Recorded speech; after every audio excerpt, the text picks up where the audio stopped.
The Courting by Meinekeime. Chapter 5. The Feather. Draco's point of view. I was tired, but I needed to finish my paperwork before going into the basement, starting to brew. I had taken my shirt off so I could let my wings out.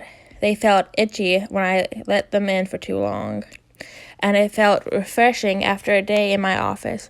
I hoped Harry liked my present, and it wasn't too boring. Harry had had an adventurous life, and I didn't want to be boring and uninteresting. I took pride in my brewing skills, and I had heard some people talking about rather bold about their plans with the son of the Dark Lord.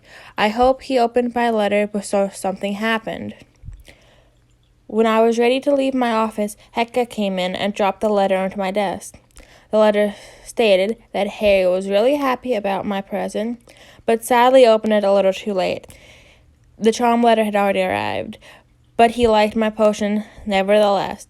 He also sent me the feather I asked about. I knew that it was early to request something from him, but my next present would hopefully make him feel good. I skipped down the stairs, the feather in my hand.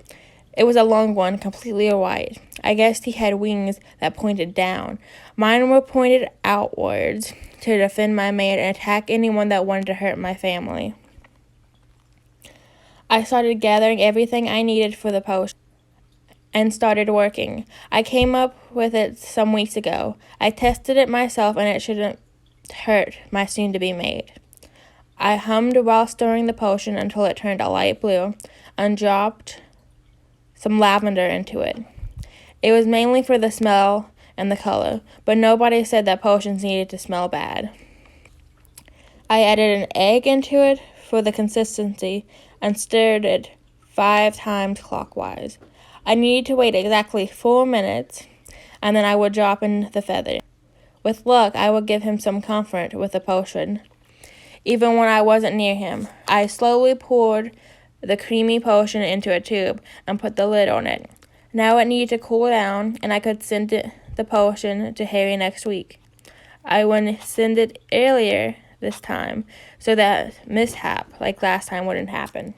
I went upstairs to my kitchen and started cooking. Most wizards and some Veela think that housework is a chore that should be done by elves. I was taught how to cook at a young age, and I really liked it.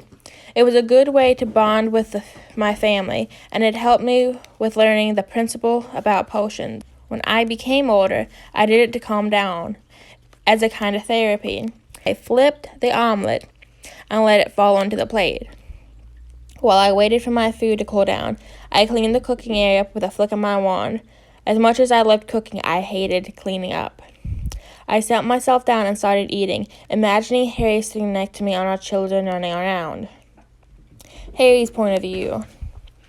Neville had returned 2 days ago, telling me that he solved the issue and the elders sent the best wishes. We had been answering the letters of the suitors, and there were so many. The potion Draco made was running out. He had decided to use it on all letters just to be sure, and Mother was still wondering what was in the potion. Neville had also suggested moving from the table onto the ground so we would have some space.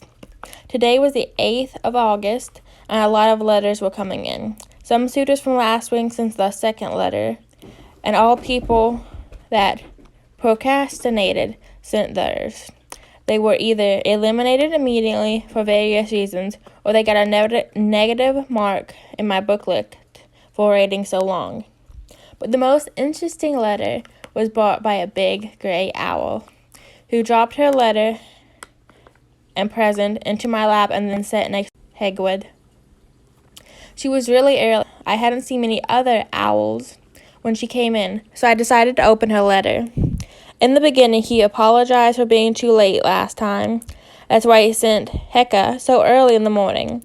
He had sent me another bottle of the charm and potion detecting potion, as he would do every time from now on, and I wouldn't run out of it. He sent another present too, but he asked me to open it after finishing my work to relax. He told me a bit about his house elf, Toppy, and his hobbies. He told me to send a letter tomorrow if I'm to respond to his letter. I would know if I liked his presents. I tossed the second present into my bed so I wouldn't forget it. But other men sent me nice things too. One had sent a little set of old coins, representing his hobby of coin collecting. Father told me that he hadn't just sent any coins, but valuable ones too. I had again got a charmed letter, and Neville was quick to get it and send it to the elders. He said to me that the elders had now put a special list on my case that would evaluate the value of the spell or the potion. If it was Nora that wasn't harsh, or a binding spell that will be punished harshly, and decide what punishment the suitor should get, so that Neville didn't have to leave every time such thing happened. That reminded me of a question I wanted to ask Neville. What did you do? That binding spell didn't attach to you? Well, Harry, the elders are very specific about who has the ability to become an enforcer and who doesn't. You need to be a submissive person, and until now the Longbottom family, no dominant was born. That is so we don't start courting the Veela. We are to protect and control. We need to be bonded to someone already, so we aren't forced into a bond accidentally.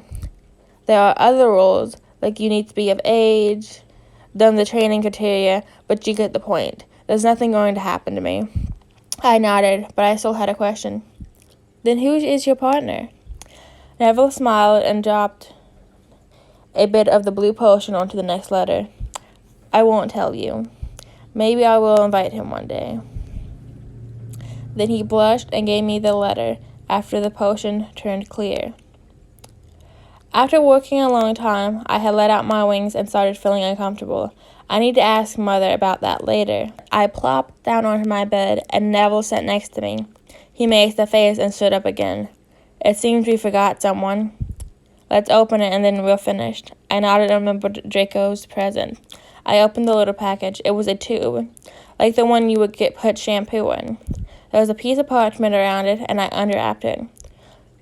On the tube stood Feather Cleaning Cream.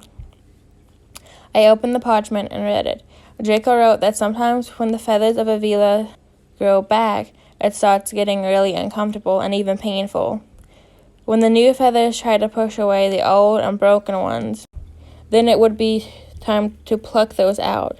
And that was sometimes something that alone took up quite some time. Normally mates would do this to each other, and I hoped to ease my needs with the cream as long as I wasn't mated.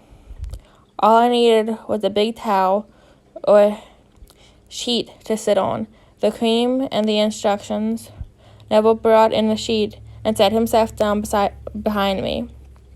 He would follow the instructions while I read them. Take the cream and spread it evenly onto the feathers.